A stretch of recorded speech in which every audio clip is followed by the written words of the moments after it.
Alright guys, I thought I'd make you a little quick catch-up video here on the Boggie wheels and the brakes. Redoing the brakes, decided to make them heavy duty rather than off of a pint-size four-wheeler China made.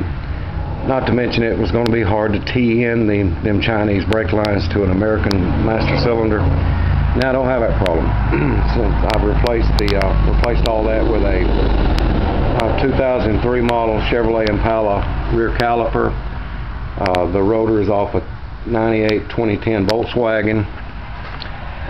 Got to thinking, well, I'm going to need something to mount the caliper bracket to, so might as well go ahead and kill two birds with one stone and let the Boggie wheels serve as a platform.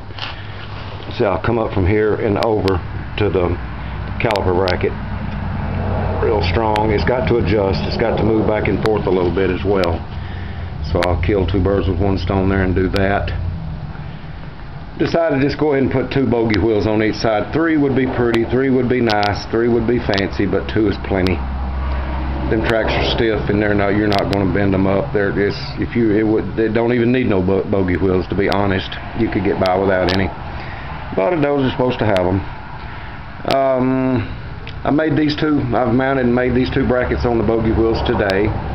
Really haven't done that much to it the last 3 or 4 days. I hadn't been lazy, just such beautiful weather. Been riding the bike a little bit, and it's not costing me nothing for it to sit here in the shop. Already got the brake line connected to the Chevy caliper. Coming around up here, eventually I will tee that into the master cylinder and bleed it, have that going. Those Boggie wheels are off. Those are steel roller wheels. I think to put on a big shop table, a big metal shop table. They got needle bearings, grease fittings. They won't be carrying a lot of weight, so I don't believe you'll have any problem as far as them going in the long run. Pop them with grease every now and then. I believe they'll last from now on. I'm using the same exact metal that I used to make the undercarriage with, the sliding tubing frame, to adjust the wheels and tracks. That is super duper heavy duty superstructure material. You could build a Ferris wheel with that stuff right there. I doubt most of the rods that the Ferris wheel's got metal is that thick or any thicker. Well, alright guys, nothing else has changed. I believe I'm going to raise the motor up about 4 inches to accommodate that bigger pulley. I think it'll fit in there, but it'll just be a tight fit. And I'm going to have to gain some ground on that belt because it's slipping. It's not wrapping around the motor shaft far enough to grab a hold. So I'm going to have to come on up a little bit higher with the motor where I can put an idler pushing it that way and then one pushing it this way so it'll completely grab the pulley. Either that or put a dual belt system on it. Because the last brake test I done, when it chewed up the concrete on the driveway, the belt started slipping at one point. So I'm going to have to do something there anyway. Well, alrighty. Get back a little bit and see a little bit of how it's going to look. Now what I'll do, from the side, I'm going to put a plate that'll curve around the wheel in the front, and it'll mount out here. It'll be a big long plate, like a Dozer's got in between the wheels, which will cover up the brakes and about half the Boggie wheels. In other words, you won't see all this brake conglomerate from looking at it from the side. That'll be covered.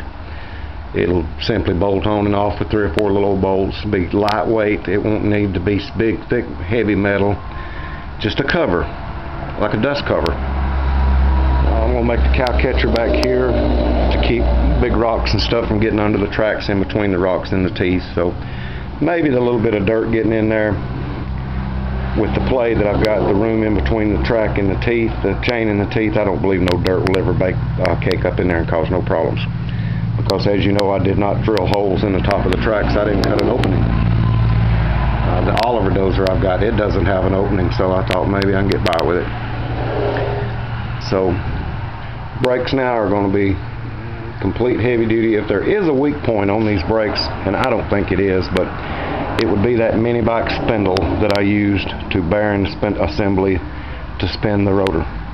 Now I got thinking about it. If them 2 little bitty bearings will go on a go-kart or a mini bike and hold up an adult sitting full weight right on the back wheel of a mini bike, surely then that will hold that, because there's not going to be no weight carrying pressure there, just brake carrying pressure.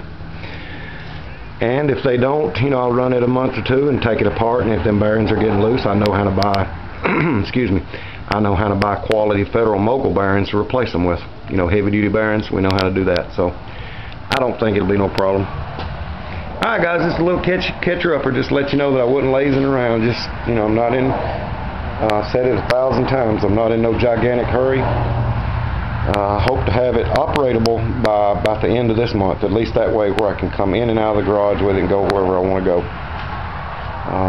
Got lucky, found some more 2x2 square tubing down at the junkyard yesterday. That's the heavy duty superstructure type, that's what I call it. Those will be for my bulldozer blade to hold the blade on. So we're getting there, just gonna take a little bit of time. So I'll holler at you after a while. Y'all have a good one. Just wanted to catch up and let you know where I'm at. I hadn't done the left side yet, but this hasn't took long. I've got 4 or 5 hours invested in this side over here if you added it all up. So it won't take long. When I get ready to start on that left side, it won't be much longer. Y'all have a good one. See you next go round. Adios.